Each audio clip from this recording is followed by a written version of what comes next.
안녕하세요. 부동산의 모든 것 정금TV의 박순배 변호사입니다. 오늘은 지체상금의 산정 방법에 대하여 설명드리도록 하겠습니다.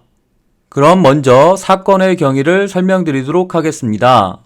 원고는 2016년 11월 14일 피고로부터 이 사건 건물을 신축하는 공사 중 골졸 공사를 공사기간 2016년 11월 15일부터 2017년 11월 15일까지 도급금액 41억 6,200만원으로 정하여 도급받는 내용의 공사 도급계약을 체결하였고 지체상금률은 1000분의 3으로 하였습니다. 피고는 2016년 11월 16일 원고에게 성급금 1억 원을 지급하였고 원고는 그 무렵 이 사건 공사에 착수하였습니다. 원고는 2016년 12월 17일 이 사건 건물 지하 4층에 기초 철근 조립을 마치고 콘크리트를 타설할 예정이었으나 레미콘 업체와 공급 계약을 체결하지 못하여 자재 미반입으로 콘크리트 타설을 진행하지 못하였습니다. 이에 피고는 2016년 12월 22일 원고의 실운영자인 김경민으로부터 원고의 대리인 자격으로 자재 미반입으로 3일 이상 공사가 지연될 경우 원고는 이 사건 공사를 즉시 포기한다라는 취지의 공사 포기각서를 작성하였습니다.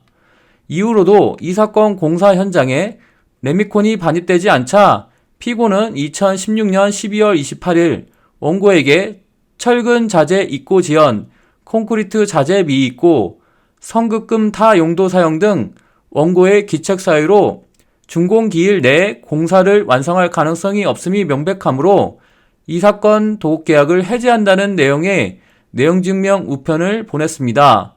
그런데 그 우편은 폐문무죄로 반송되었습니다. 원고는 2017년 1월 6일 피고에게 피고의 보증, 담보 등 협조 미이행으로 자재 공급이 원활하지 않으니 조치를 요청한다는 내용의 내용증명 우편을 보냈는데요. 이에 대하여 피고는 2017년 1월 9일 원고의 계약 위반으로 2016년 12월 28일자로 해지 통보를 발송하였고 건축주 보증 담보 등은 원고의 일방적인 의견일 뿐이며 현재까지도 원고의 기책 사유로 인한 공사 지연이 해소되지 않고 있으므로 이 사건 도급계약을 해지한다는 취지의 답변서를 보냈으며 원고는 그 무렵 이 답변서를 송달받았습니다.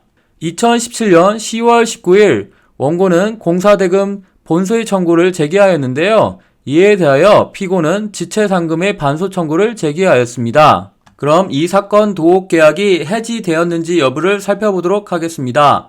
원고는 2016년 12월 17일 이후 레미콘 업체로부터 이 사건 공사에 필요한 자재를 공급받지 못하여 공사가 계속 지연되었습니다. 2016년 12월 22일자 포기각서 자재 미반입으로 3일 이상 공사가 지연될 경우에는 계약을 해지할 수 있다.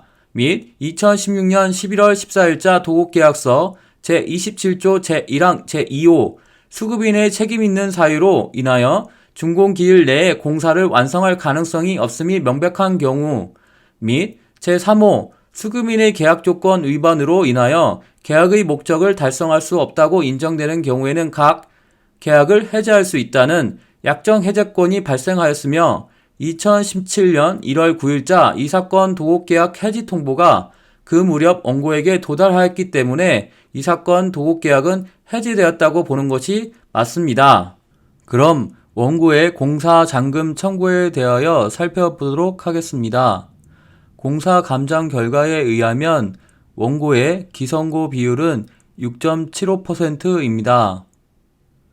따라서 공사 대금은 3억 900만 28,500원이 됩니다. 그 산정 근거는 공사 계약금 41억 6,200만원에 6.75%의 기성고 비율을 곱하고 부가가치세 2,800만 93,500원을 더하면 됩니다. 피고는 2억 5,966만 686원을 지급하였는데요. 이를 공제하면 공사 잔금은 4,936만 7,814원이 됩니다. 그럼 피고의 상계 항변 및 반소 청구에 대하여 살펴보도록 하겠습니다. 피고의 반소 청구는 지체상금 청구했는데요. 먼저 지체상금의 시기에 대하여 살펴보도록 하겠습니다. 이 사건 공사의 준공 예정일은 2017년 11월 15일이므로 지체상금의 시기는 2017년 11월 16일이 됩니다. 두 번째로는 지체상금의 종기를 살펴보아야 하는데요. 먼저 지체상금의 종기에 관한 대법원 판례를 살펴보도록 하겠습니다. 대법원은 수급인이 완공 기간 내에 완성하지 못한 채 공사를 중단하고 계약이 해제된 결과 완공이 지연된 경우에 있어서 지체상금은 약정 준공일 다음 날부터 발생하되 그 종기는 수급인이 공사를 중단하거나 기타 해제 사유가 있어 도급인이 해제할 수 있을 때로부터 도급인이 다른 업자에게 맡겨서 공사를 완성할 수 있었던 시점까지이고 수급인이 책임질 수 없는 사유로 인하여 공사가 지연된 경우에는 그 기간만큼 공제되어야 한다고 판시하였습니다. 이러한 대법원 판례에 따라 지체상금의 종기에 관하여 살펴보도록 하겠습니다.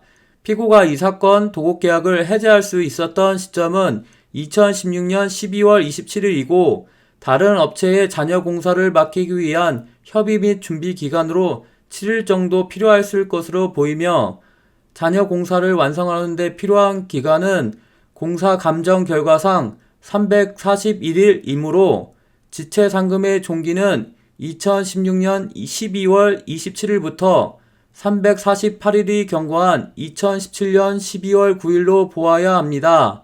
따라서 지체 일수는 2017년 11월 16일부터 2017년 12월 9일까지 24일에 해당하고 피고는 원고에게 지체일수 24일에 대한 지체상금 2억 9,966만 4천 원을 지급할 의무가 있습니다. 오늘의 결론을 말씀드리도록 하겠습니다.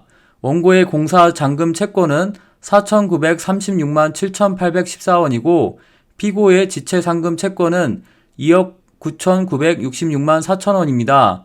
따라서 상계하고 남은 피고의 지체상금 채권은 2억 5천만 26만 9,186원입니다.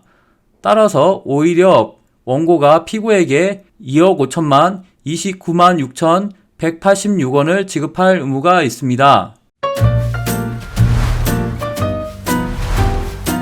오늘도 어려운 법률 문제에 대한 그 해결 방법을 전해드렸습니다. 저는 다음 시간에 더 좋은 내용으로 찾아오겠습니다. 안녕.